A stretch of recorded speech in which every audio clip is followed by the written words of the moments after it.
कभी सोचा है, सुबह सुबह जो अखबार हाथ में आता है या फिर जिस गाड़ी से हम चलते हैं उसके टायर, इन सब में कॉमन क्या है? इसका जवाब पता है कहाँ छिपा है?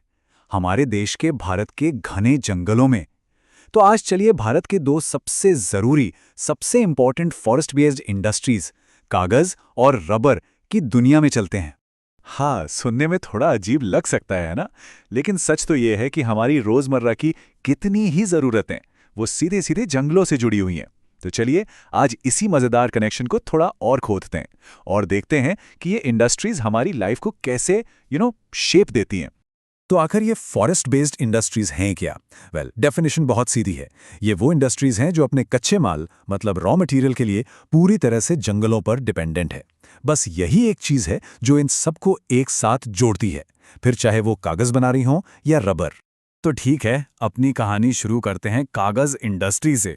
अब देखिए, ये सिर्फ एक इंडस्ट्री नहीं है, असल में ये किसी भी देश की तरक्की का एक बहुत बड़ा इंडिकेटर है। सोचिए जरा, एजुकेशन से लेकर पैकेजिंग तक हर जगह इसका असर दिखता है। और यहाँ एक बहुत इंटरेस्टिंग बात है, इंडिया की पेपर इंडस्ट्री ना सिर्फ पेड़ों पर डिपेंड नहीं करती। ये बांस, सलाई घास और तो और गन्ने की खोई, जिसे बगास भी कहते हैं, जैसे दूसरे सोर्सेज का भी इस्तेमाल करती है। और यही डाइवर्सिटी इसे न सिर्फ यूनिक बनाती है बल्कि ज़्यादा सस्टेनेबल भी बनाती है।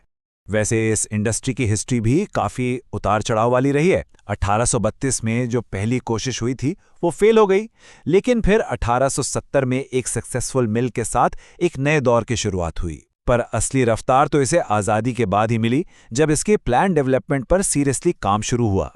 तो सवाल ये है कि ये पेपर मिल्स आखिर हैं कहाँ? ये पूरे देश में फैली हुई हैं, वेस्ट बंगाल से लेकर महाराष्ट्र और साउथ में आंध्र प्रदेश और कर्नाटक तक।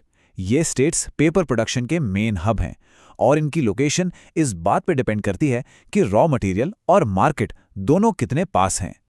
चलिए अब कागज से आगे बढ़ते हैं और रबर की दुनिया में चलते हैं। ये भी एक बहुत ही इंपॉर्टेंट सेक्टर है जो बेसिकली दो टाइप का होता है। एक वो जो हमें नेचर से मिलता है और दूसरा वो जिसे हम फैक्ट्रीज में बनाते हैं। अब इन दोनों के बीच का फर्क समझना बहुत जरूरी है। देखिए, नेचुरल रबर जैसा नाम से ही क्लियर है, पेड़ों से मिलने वाला ट्रेडिशनल सोर्स है। वहीं दूसरी तरफ सिंथेटिक रबर एक मॉडर्न इन्वेंशन है जिसे बढ़ती हुई डिमांड को पूरा करने के लिए केमिकल प्रोसेस से फैक्ट्री में बनाया जाता है। जब भी नेचुरल रबर की बात होती है ना, तो सबसे पहले दिमाग में आता है साउथ इंडिया।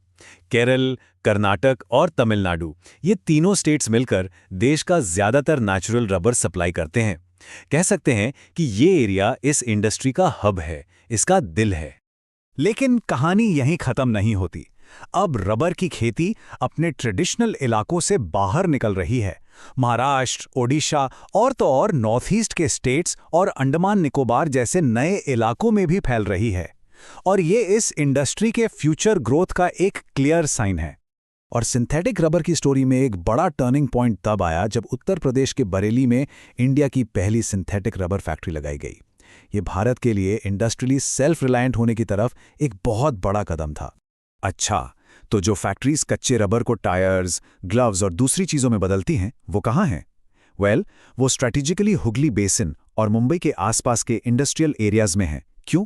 क्योंकि वहाँ से पोर्ट्स और बड़े मार्केट्स तक पहुँचना आसान होता है।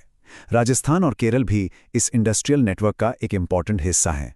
तो अब तक हमने काफ़ी कुछ कवर कर लिया है, तो चलिए एक क्विक रिवीजन हो जाए। सारे इंपॉर्टेंट फैक्ट्स को फटाफट से दोहरा लेते हैं ताकि सब कुछ अच्छे से याद रहे। ये जो कंपैरिजन टेबल है, ये दोनों इंडस्ट्रीज की एक एकदम क्लियर पिक्चर देती है। रॉ मटेरियल से लेकर मेन स्टेट्स और हिस्टोरिकल फैक्ट्स तक, मतलब वो सब कुछ जो इन दोनों इंडस्ट्रीज के बारे में जानना जरूरी है। तो अब जब हमने इन इंडस्ट्रीज को अच्छे से समझ लिया है, तो क्यों ना एक छोटा सा क्विज हो जाए। देखते हैं कितना याद रहा। तैयार हैं? पहला सवाल, वुड पल्प के अलावा पेपर इंडस्ट्री के लिए मेन रॉ मटेरियल क्या है? याद है, हमने कुछ ऐसे सोर्सेस की बात की थी जो पेड़ों से नहीं आते। दूसरा सवाल, इंडिया में पहली पेपर मिल किस साल और कहाँ लगाई गई थी? ये इस इंडस्ट्री की हिस्ट्री का एक बहुत इंपॉर्टेंट मोमेंट था। तीसरा सवाल, साउथ इंडिया के वो 3 ट्रेडिशनल स्टेट्स कौन से हैं जो रबर प्रोडक्शन के लिए फेमस हैं? याद करिए, हमने मैप पर इनको हाईलाइट किया था। चौथा सवाल, इंडिया की पहली सिंथेटिक रबर फैक्ट्री कहाँ लगाई गई थी? ये इंडिया के इंडस्ट्रियल डेवलपमेंट में एक बड़ा माइलस्टोन था। 5वां सवाल, इनमें से कौन सा एरिया रबर की खेती के लिए एक नॉन ट्रेडिशनल एरिया है? केरल या उड़ीसा? सवाल नंबर 6, मुंबई के हिंटरलैंड के अलावा रबर इंडस्ट्री के लिए एक और बड़ा इंडस्ट्रियल हब कौन सा है? हमने कुछ मेन सेंटर्स का जिक्र किया था। 7वां सवाल, ट्रू या फॉल्स, पेपर इंडस्ट्री की प्लान डेवलपमेंट आज़ादी से पहले शुरू हुई थी? सोचिए जरा। 8वां सवाल, ये बगास क्या होता है? ये पेपर इंडस्ट्री के लिए एक बहुत इंपॉर्टेंट ऑल्टरनेटिव रॉ मटेरियल है जो इसे ज्यादा सस्टेनेबल बनाता है। 9वां सवाल, क्या कोई ऐसा स्टेट बता सकते हैं जहां पेपर और रबर दोनों इंडस्ट्रीज की अच्छी खासी मौजूदगी है? ये थोड़ा ट्रिकी हो सकता है। और आखिरी सवाल, वेस्ट बंगाल में वो कौन सा इंडस्ट्रियल एरिया है जो रबर इंडस्ट्री के लिए इंपॉर्टेंट है? तो ये थी कहानी भारत की 2 खास फॉरेस्ट बेस्ड इंडस्ट्रीज की।